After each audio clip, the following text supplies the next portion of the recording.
The Checkpoints is presented by pharmaceutical company GM Pharma.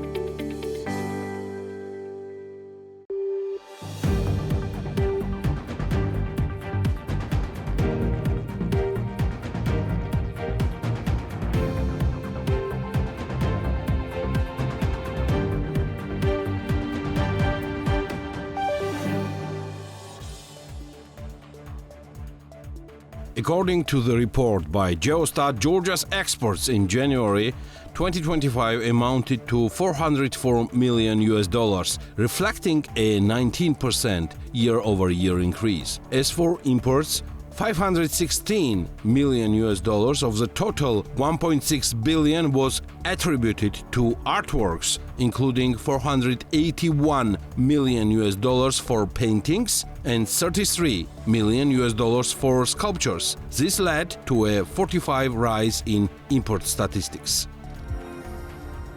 In January 25, the volume of remittances inflows to Georgia reached $242 million, an 8.5% decrease compared to the same period in 2024. The decline is linked to a 62% drop in remittances from Russia, which is associated with the diminishing impact of Russian migration to Georgia. However, remittances from countries with large Georgian immigrant communities have increased. The United States ranks first with 47 million, a 23% annual growth, followed by Italy and Russia with 25 million in remittances.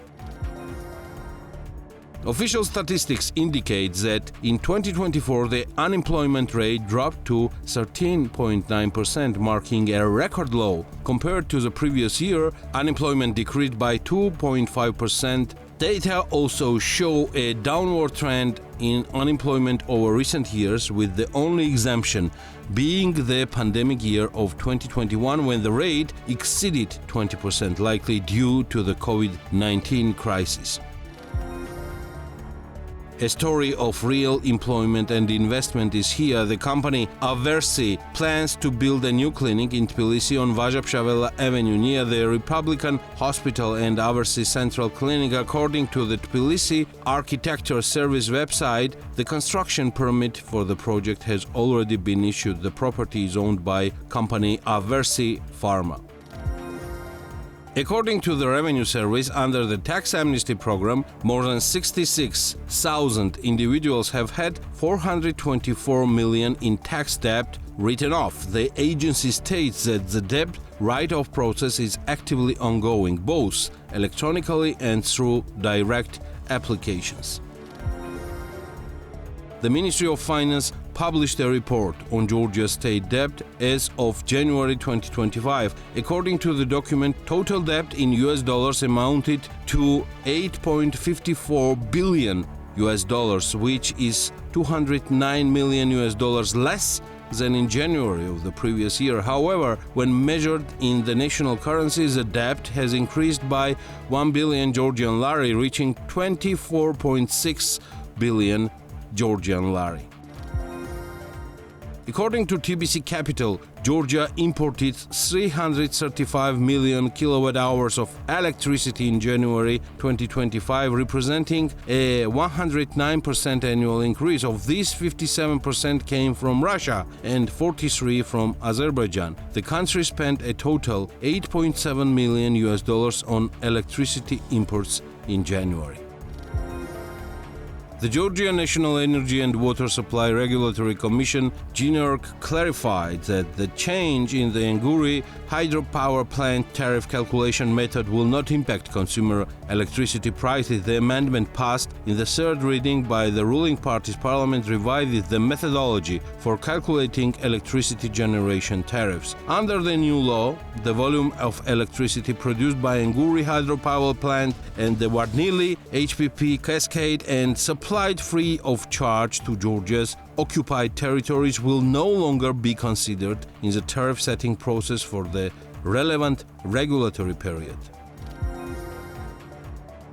Meanwhile, Russia's investigative committee has initiated an investigation into the writer Mikhail Lermontov's killing by 1842, Lermontov, aged 26, died in a duel with Major Martynov. Some Russian scholars, politicians, and experts argue that the original investigation was flawed and believe the findings require further confirmation. Russia has gone to bizarre lengths, but justice is also in poor shape in Georgia. While no formal investigations have been launched and no one has been held accountable for the crackdown and protesters in December, law enforcement continues to hand out fines to citizens. Unfortunately, Georgia remains in a state where justice is absent and protests persist. The demonstrations continue despite the biting cold of February. This is The Checkpoint. I'm Elena Quantilashvili, author and the host of the show, and the Checkpoint's team is ready to sum up business and economics week for you. The fifth president of Georgia, Salome Zurabishvili, returning from the Munich Security Conference, was verbally abused and pelted with eggs at Tbilisi International Airport. A video documenting the incident has been circulating on social media. Zurabishvili was called an NGO agent, a slave, and a traitor. For reference, Georgi Gakharia, the leader of the Gakharia for Georgia party, was also met and pelted with eggs day before at the airport. Everything will be fine, but not everything can be tolerated, stated Georgia's fifth president Salome Zurabishvili during a briefing. According to Zurabishvili, she has filed a complaint with investigative authorities regarding the incident at the airport. Today, I filed a complaint demanding an investigation. We will see this through to the end. There was pre-organized violence and subsequently violence against the president that was justified by politicians, by the Georgian dream. It doesn't matter which president they recognize or don't recognize. This is about the state, and it means they don't respect the state. It's not about me personally. In this case, I'm not just an individual. I'm the symbol of everything the Georgian dream is fighting against, the Georgian state traditions, Georgian courtesy, which they have long forgotten, and Georgia's image in the world. Salome Zurabishvili stated. Here are her meetings and key messages from Munich Security Conference 2025. February 14, President Salome Zurabishvili met with the executive director of Europol, Catherine de Boll, and the president of Lithuania, Gitanas Nausėda. On the sideline of the conference, she also had discussions with NATO Secretary General Mark Rutte, President of Latvia, Edgars Rinkēvičs, and Foreign Minister of Ukraine, Andriy Sybiha. At the Munich Security Conference 2025, I met with Europe's executive director, Catherine de Boll, to discuss recent developments in Georgia, including repressive laws and the offshore law. These developments could threaten the continued cooperation between Europol and Georgia's law enforcement. Zurabishvili tweeted after the meeting. Discussions with President Edgars Rinkēvičs on the support of the Georgian people and their unwavering will for the new, free and fair elections stronger together. Zurabishvili wrote on social media, I met with President Gitanas Nausėda to discuss Georgia's situation and growing repression. Those enforcing Russia's orders must be held accountable. Grateful for Lithuania's support in our fight for new, free and fair elections. President Zurabishvili tweeted after the meeting with the Lithuanian president. President Salome Zurabishvili's meetings continued on February 15. She met with Jean-Noël Barrot,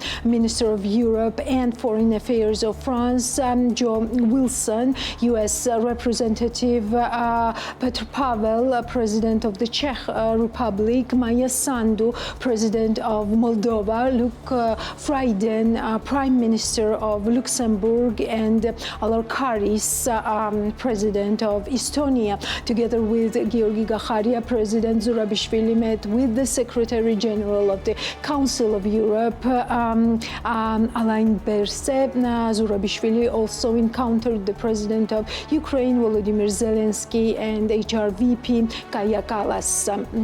Had a productive discussion with Minister Jean-Noël Barrot regarding the continued protests in Georgia. This discussed additional actions that could be taken at the national and the EU levels, emphasized the necessity to support Georgia's civil society and free media. Zurabishvili tweeted after the meeting, "Grateful to see my great friend, legitimate president of Georgia, Salome Zurabishvili, illegitimate Ivanishvili rigged an election in October and is now turning Georgia into a dictatorship. We need immediate sanctions on the regime. Free and fair elections are the only way forward," Joe Wilson tweeted after the meeting. Good discussion with President Petr Pavel on the necessity of new elections in Georgia to overcome the political crisis and importance of ensuring the security and integrity of the electoral process in Georgia and other Georgian countries to counter Russian disruptive hybrid strategies, Zurabishvili wrote on social media. After talks with her Czech counterpart, with Maia Sandu, I discussed growing repressions by the Agidi's regime, Russia's hybrid tactics and its challenges to the EU, stressed urgent actions for Zia Amaglobeli's release, grateful for her support in our fight for freedom and European future, Zurabishvili tweeted after the meeting. Met with Kaja Kallas and conveyed the appeals from Georgian media representatives for increased support from our partners. New, free and fair elections are the only way out of the crisis of Georgia, Zurabishvili tweeted after the meeting with HRVP. Kallas met with Alar Karis to discuss Russia's hybrid interference in Georgia, targeted our elections and democracy, emphasized the urgent need for new, free and fair elections, Zurabishvili tweeted after the meeting with the Estonian president. On the last day of the conference, President Zurabishvili met with Agnes Kalmard, Secretary General of Amnesty International, and several lawmakers from Italy, Lithuania, Estonia, the Czech Republic, and Latvia. I met with Agnes Kalmard, Secretary General of Amnesty International, conveyed the letter on behalf of lawyers of illegally detained prisoners, urged for an immediate release of Zia Amaglobeli, talked about the threats facing the Georgian critical media. Zurabishvili tweeted after the meeting, I met with Lia Kuartepel, Zigimantas Pavillionis, Marco Mikkelson, Pavel Fischer, and Richard Coles to discuss the ongoing protests in Georgia and the people's unwavering desire for new, free and fair elections. Grateful for their support in our fight for Georgia's European future, Zurabishvili tweeted after the meeting. Key messages are well summarized in this interview from the Munich Security Conference 2025.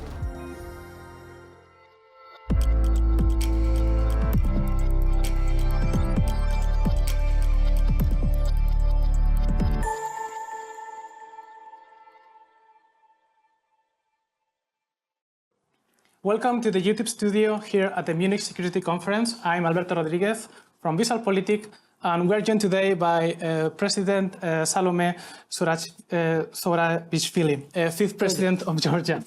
Madam President, following the 2024 Georgian elections, massive protests have erupted in the streets in Georgia, questioning the official results, and you have aligned yourself with people of Georgia, refusing to recognize the new parliament and therefore also the president chosen by this parliament. So, is Georgia still a democracy? Hardly so. When did Georgia stop being a democracy?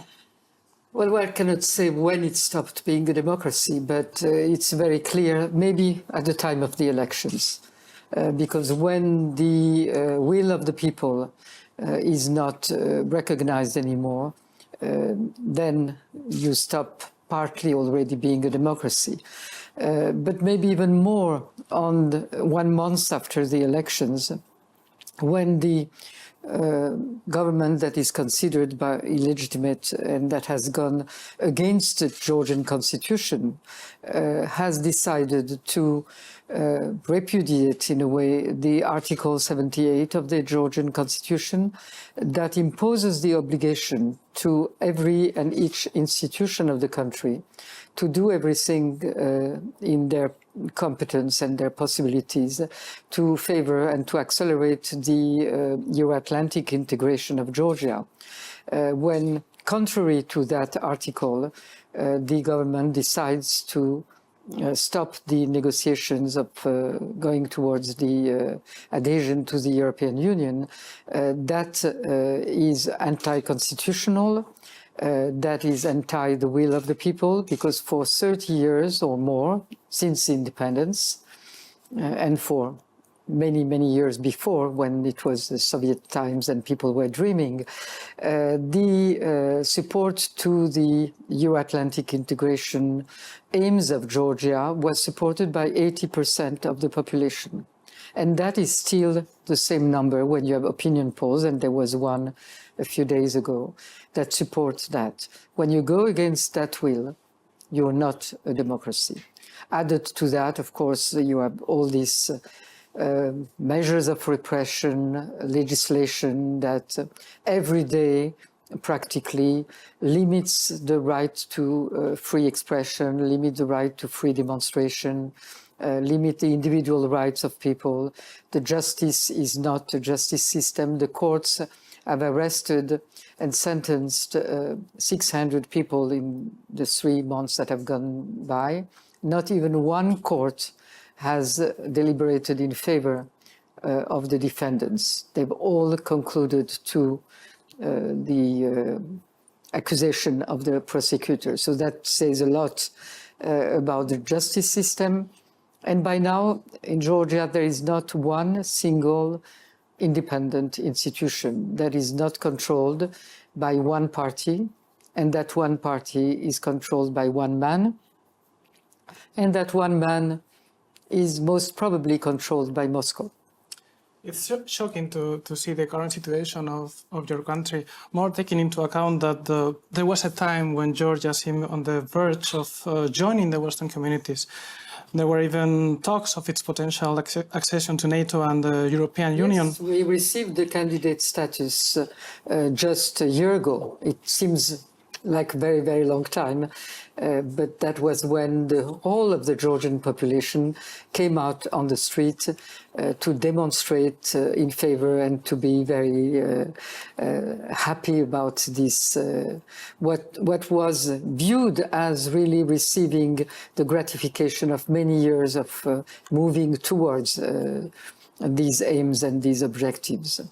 And I understand that these last elections were the drop that split the water, but it appears that maybe there's like something also happening in the middle, or it was something just this change of the article in the constitution. What explains this dramatic shift?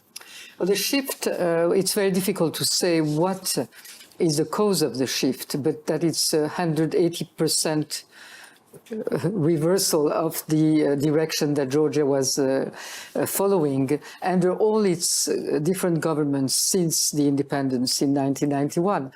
The shift, and that is the program on which this current ruling party, the Georgian Dream, has been elected to bring Georgia into the European Union that was promised on and on again. So probably it's a question of the intensification of the Georgian-Russian pressure on the ruling party and on the ruling man that is ruling the party, which had links with Russia before, and probably there were some strong links that we didn't know about that have now come into active.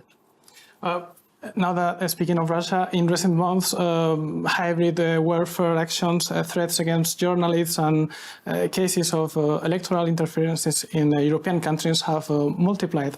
So from Georgia's experience, what lessons can we learn from your country? Well, the lesson is a very important lesson, and I think that the major lesson that we can bring to our partners. It is that Georgia was, for a long time, the testing ground for Russia's objectives and expansions.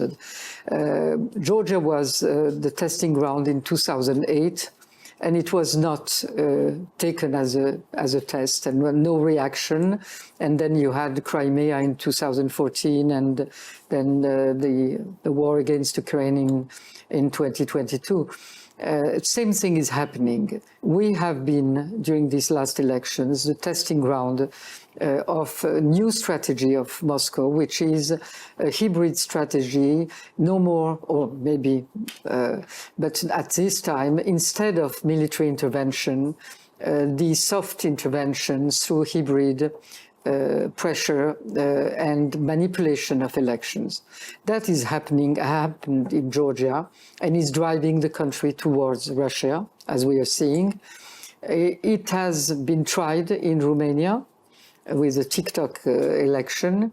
It has been tried in Moldova, which was saved by the diaspora votes. And as a consequence, in our election, the diaspora was prevented very largely of voting. And it's something that would be very dangerous in Ukraine. When I heard today the question asked to Mr. Zelensky about the elections, I said, oh, that's another. If Russia has not won the war in Ukraine, that's clear. If Russia does not manage, and I think that it won't happen, to win the peace talks, then it might be tempted to win the elections after. When every time I speak to people who live in countries bordering Russia, there's like no explanation needed when speaking to the Russian influence. But I have to say that in some parts of Western Europe, for example, in my country, in Spain, many people, I would dare to say, tend to see these kind of threats as something very distant. How would you explain to the citizens of, for example, my country, Spain, how could they face a similar scenario? Well, it's becoming very easy because it's using, in fact, our democracies and the instruments of democracy against the democracies. And when you do that, there are no borders, there are no distance. When you use the new technologies, when you use the social networks, when you know how to manipulate those, it goes everywhere. And it's very tempting for a country like Russia that knows, that has this background of special services and having invested into those technologies, to think that it can manipulate elections anywhere, because it's using democracy against democracies. So I think that everybody should understand that what's happening in Georgia or in countries around the Black Sea is not limited to those countries and can at any time be tested and implemented anywhere. I think that the Germans here are very aware about that.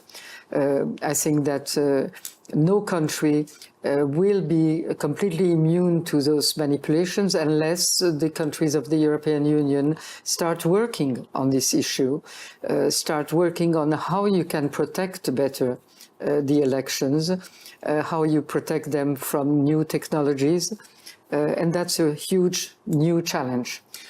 Today, President Zelensky spoke quite clearly about the lack of alignment within the European Union, specifically naming Viktor Orban.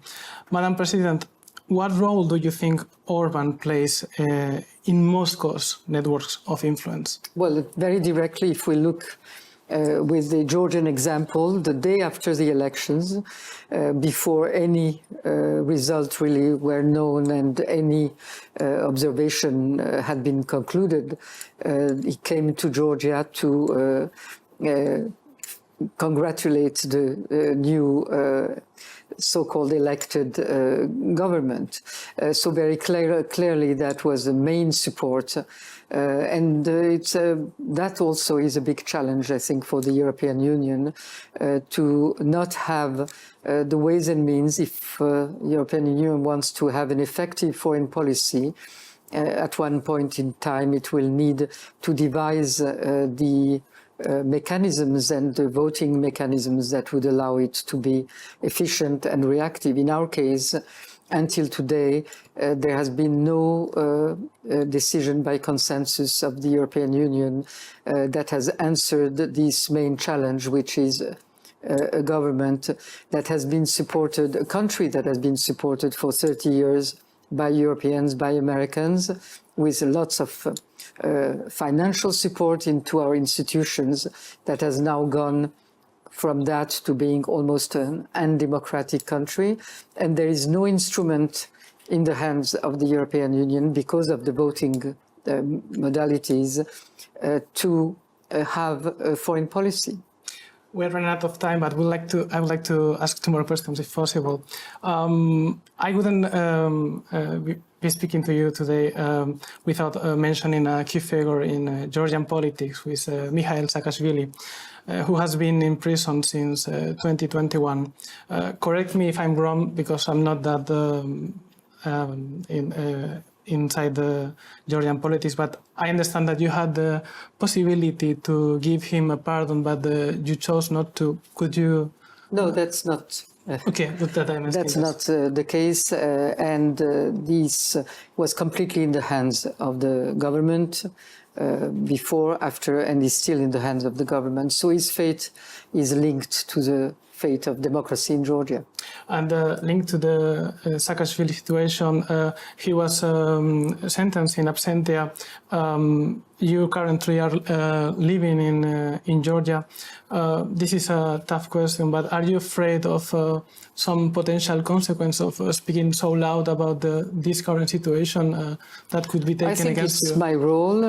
I was elected to be representing, and my main competence was to be representing Georgia and its foreign policy and its European path, and that's my duty to continue doing that. Thank you for being with us today, Madam President. Let's see us in the next interview here at the YouTube studio at the Munich Security Conference.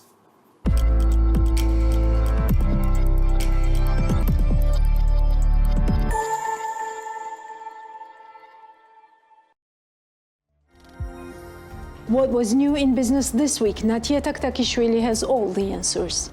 Nicholas Medzmariashvili, general director of a new real estate development company, Homer, declares that they have decided to create such a project which would be distinguished by its striking architecture, functionality and thoughtful design. So they have started to work on Homer Alpha project jointly with partners. According to Medzmariashvili, the investors are from International Financial Fund, which is managing different projects in the Middle East. As of him, it's a Dubai-based organization, NDG investment, and their joint projects will reach $62 million over the next 2 years. The general director of Homer Group notes that highly qualified staff increases investors' trust further. In the past few years, the development market has grown quite a lot in Georgia. As a result, it creates a background where international investors become more keen to be a part of this market. We already spent 40% of our joint investment, while the rest will be used during the construction, Medzmariashvili said. Alpha Homer is situated near U.S. Embassy, the Olympic pool on Bob Walsh Street. Homer Alpha offers recreational hubs with the serenity of residential neighborhood.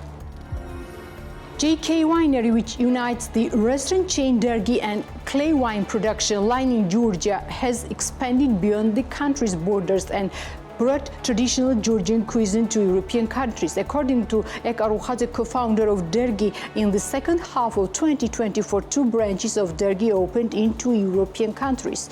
It's great success for us that we entered international market with Georgian traditional dishes. Today, 2 Dergi restaurants operate in Hanover, Germany, and in the center part of Prague, the capital of Czech Republic, Ek Arukhadze said.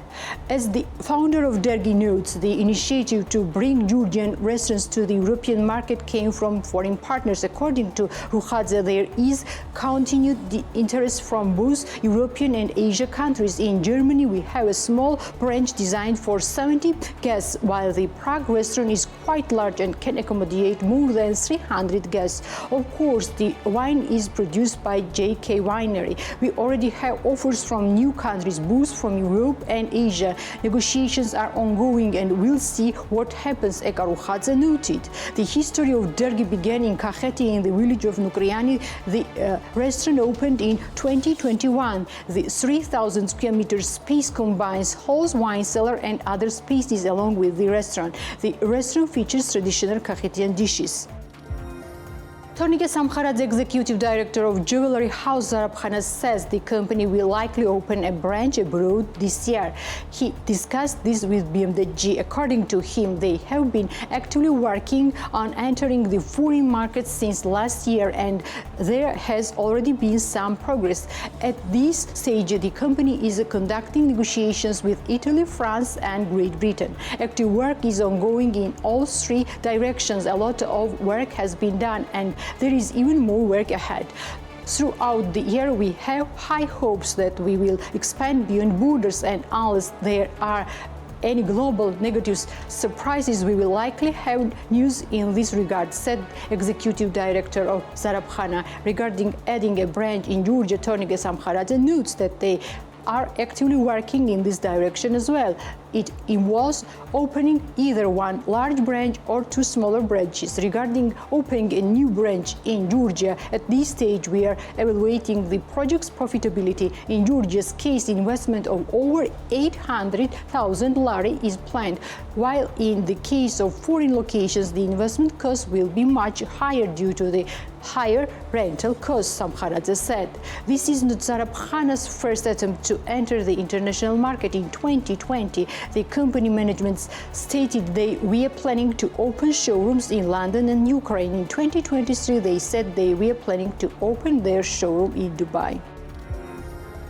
GMT Group, which manages branded hotels Tbilisi Marriott, Courtyard Marriott and Moxie Tbilisi, states that the number of conferences and corporate events at their accommodation facilities has decreased. The company's marketing and communications manager, Mariam Bhakadze, told BMDG, according to her, Courtyard Tbilisi and Moxie Tbilisi still host small and medium-sized events, which ensures some stability in this direction. However, Marriott Tbilisi's large conference spaces are less utilized. The current season has proved quite challenging for the hospitality industry. Hotel occupancy rates have significantly decreased compared to the same period last year. We face particular challenges at Marriott Tbilisi, located on Rustaveli Avenue. Compared to the last year, the number of high-class corporate bookings has decreased. The main source of conferences now comes from local companies. International corporate tourism is still waiting for recovery, though this process is proceeding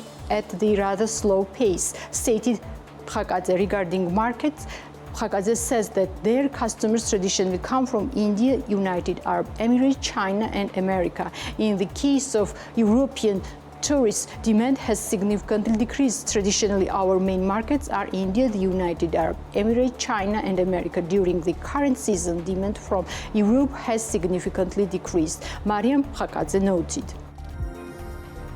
Cafe Bar Drunk Cherry, located in Gudauri, declares that its revenues decreased by up to 40% this year compared to the same period in 2024. The cafe's founder, Marina Esakia, spoke about this with BMDG. According to her, in addition to the events developing in the country, Gudauri had a problem with the lack of snow. The resort's management did not activate the snow-making system, so there were no ski slopes and tourists were refraining from visiting. Due to the current situation in the country, many tourists refrain from coming to Georgia. Despite this, guests were still visiting the cafe, particularly from Gulf countries. Overall, we had guests, but now, compared to 2024, there was a very big difference. Revenues have decreased by over 40%. We did not have snow in Gudauri, and Gudauri's management could not solve the snow-making system problem, so we did not have ski slopes. Now we are waiting for heavy snow, but I don't think it will significantly improve the situation. The ski patrol has not arrived yet, and they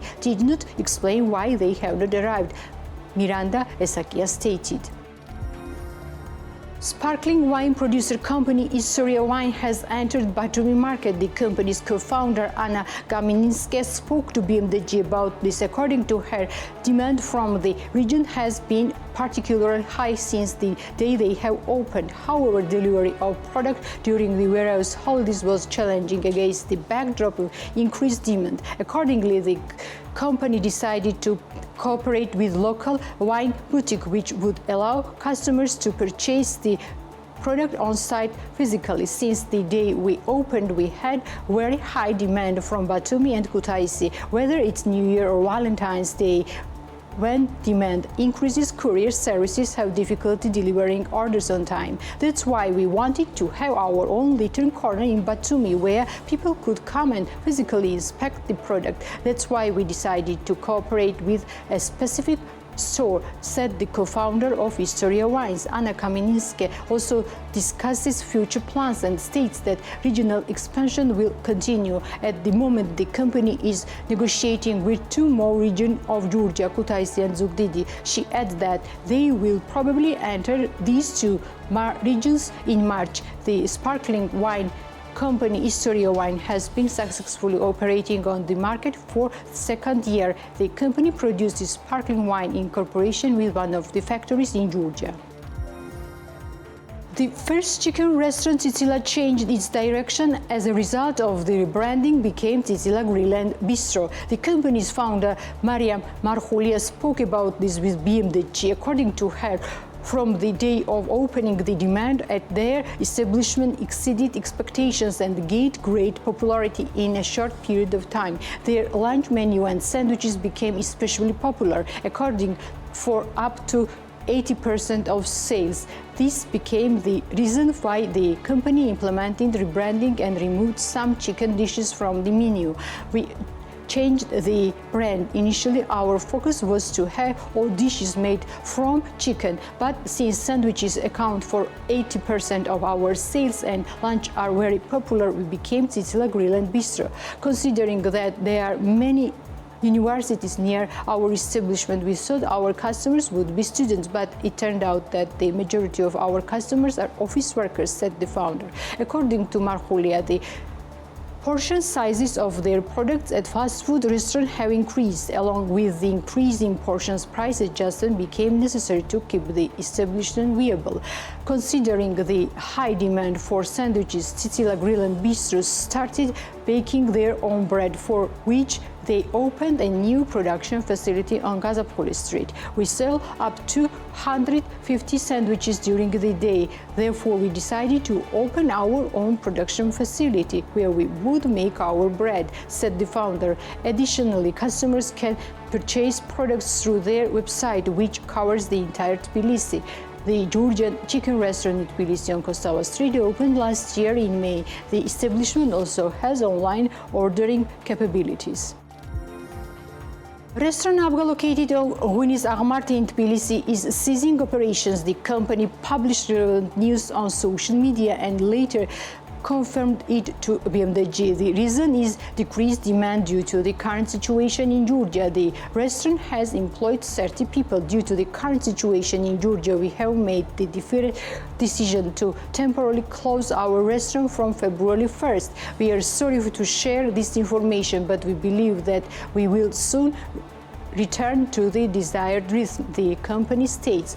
Restaurant Abga opened exactly 1 year ago, and as its director Bekam Galoblishvili stated in an interview with BMDG, they initially had a productive 2 months of operation, but since May, their operation were disrupted in parallel with the protests related to the Russian law. According to him, during the last 2 months, the restaurant could no longer manage to cover expenses including utility and salaries, so they made the decision to suspend operation. As he noted, throughout this year, the restaurant's customers were both Georgians and foreign tourists, as Abga offered visitors traditional Georgian cuisine. We don't want to permanently close restaurant Abga. We have just paused operations and let's see. We are waiting for the situation in the country to improve. Hopefully things will settle down, Bekam Galoblishvili said.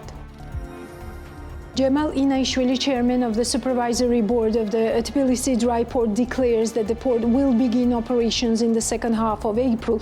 Cemal İnayishvili discussed the project details on BMG TV's program Business Morning and noted that the investment in the first phase amounted to $20 million. According to our plans, we expect to start operations in the second half of April. It will be able to function at full capacity when all three phases are completed. The first phase includes the creation of infrastructure, terminal setup, and connection to the station. It means the terminal is connected to the railway station accordingly, and transportation will mainly be carried out by rail from the ports of Poti and Batumi, noted the chairman of the supervisory board of Tbilisi Dry Port. According to him, the second and third stages of the project mainly involve the construction of warehouses, after which the dry port will operate at full capacity. We estimate that the total investment package will be over $50 million. The first phase was initially planned for about $16 million, and we increased it to $20 million. The rest will be directed towards warehouse construction and technical equipment. After this, we will be able to work at full capacity, which means receiving 200 to 250,000 containers per year, not only from Poti and Batumi, but also cargo coming from Central Asia, which will be stored and then loaded into containers at the Tbilisi Dry Port and subsequently transported to the ports of Batumi, Poti, and in the future Anaklia, stated Cemal İnayishvili. Reminder, last year the Arab AD Ports Group became the 60% shareholder and main partner of the Tbilisi Dry Port. And that's all for today. We will meet next Sunday, but before that, I will leave you off with the main news in the economy this week. Take care. The National Bank of Georgia published money transfer statistics for January 2025. According to the statistics, remittances from European Union countries dominated the total inflows, reaching $109 million and constituting 45.1% of all transfers. Within the EU, Italy, Germany, and Greece emerge as the principal sources of these financial flows. The United States continues to demonstrate robust growth in remittance volume, with January transfer reaching $47.3 million, marking a significant 23.2% increase compared to the same period last year. However, the overall picture shows a decline, with total remittances to Georgia in January 2025 decreasing by 8.5% to $242.4 million. This downturn is primarily attributed to the reduced transfers from Russia. The trend of declining remittances extends to Kazakhstan as well. Meanwhile, outbound financial flows from Georgia have increased, with $22.2 million sent abroad in January 2025, represented an 8.4% rise compared to the previous year's corresponding period, according to the National Bank statement. In January 2025, the exports of Georgia, excluding non-declared exports, equaled $403.9 million, 90.3% higher year-on-year. The National Statistics Service of Georgia reported share of domestic exports in total exports constituted 46.1% and amounted to $186.3 million, 11.6% higher to the same period of 2024. In January 2025, the share of top 10 trading partners by domestic exports in total domestic exports of Georgia amounted to 68.5%. The top partners were Russia, Turkey, and China. In January 2025, copper ores and concentrates reclaimed the first place in the list of top export items, equaling $13.8 million, or 7.4% of total exports. The exports of natural and artificial mineral and aerated waters not containing sugar totaled $13.4 million, and their share in total exports amounted to 7.2%. The exports of wine of fresh grapes occupied the third place, standing at $12.8 million, constituting 6.9% of total exports. Tbilisi Mayor Kakakaladze announced major renovation of Rustaveli Avenue. Several large and important infrastructure projects will be implemented this year, including the complete renovation of Rustaveli Avenue, Tbilisi Mayor Kakakaladze stated at the municipality government meeting. According to him, underground communications and infrastructure will be fully reorganized as the top priority in all major projects. As you know, we are planning to complete rehabilitation of Rustaveli Avenue. The road is worn out and in poor condition with frequent surface damage and road collapses. Precisely because the underground infrastructure in poor condition, we will probably start rehabilitation works in May and plan to complete the project by the end of summer, stated Kakakaladze. He said that Rustaveli Avenue will be completely transformed with both the road surfaces and historical buildings being renovated. According to him, Rustaveli Avenue rehabilitation project will include the complete replacement of underground utility networks, installation of sidewalks, outdoor lighting networks, and underground waste collection bins. Additionally, the road will be paved with asphalt and public transport stops will be nestled.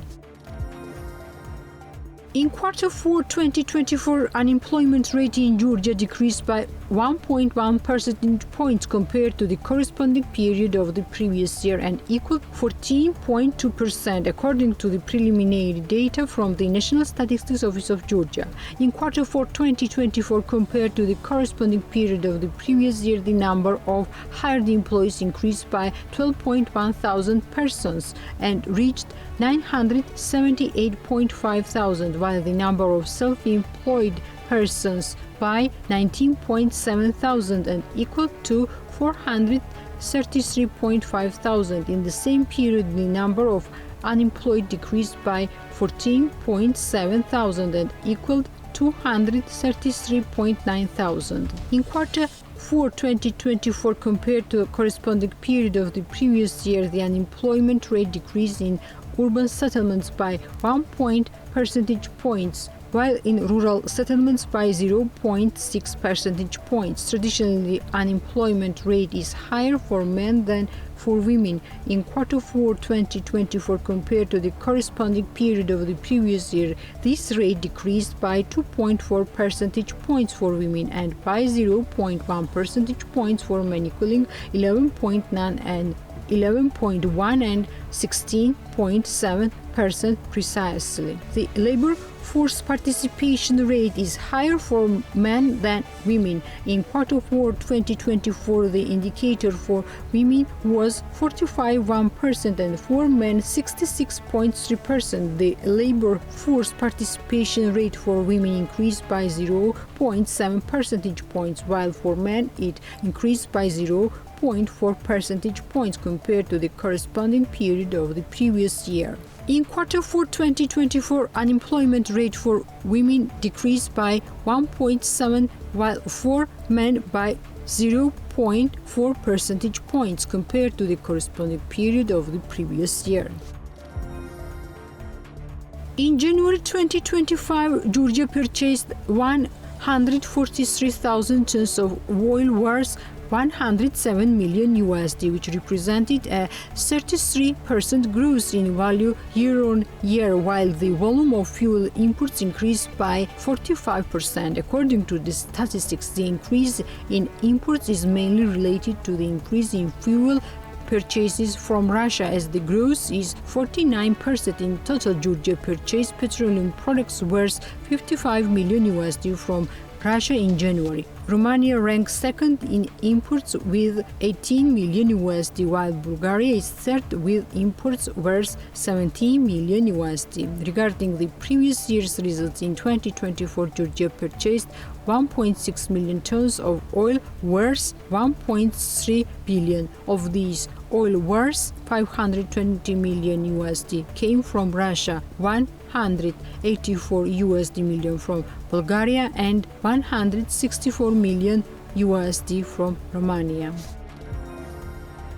Georgian Dream Parliament approved amendments to the law on grants with its third reading on Thursday. Government's Parliamentary Secretary Vakhtang Bachiashvili presented the legislative initiative backed by 80 lawmakers to the parliament. Based on the grants bill, grants will be issued by the government designated legal entity of public law in support of public organizations. Vakhtang Bachiashvili explained that the State Grant Management Agency would be established in March. The agency will allocate budgetary funds to selected public organizations based on the law. Under this initiative, 2025 state budget will allocate 20 million lari to support civil initiatives, which will be used for both the agency's creation and operation and the fund of grants. 10 people will be employed at the agency.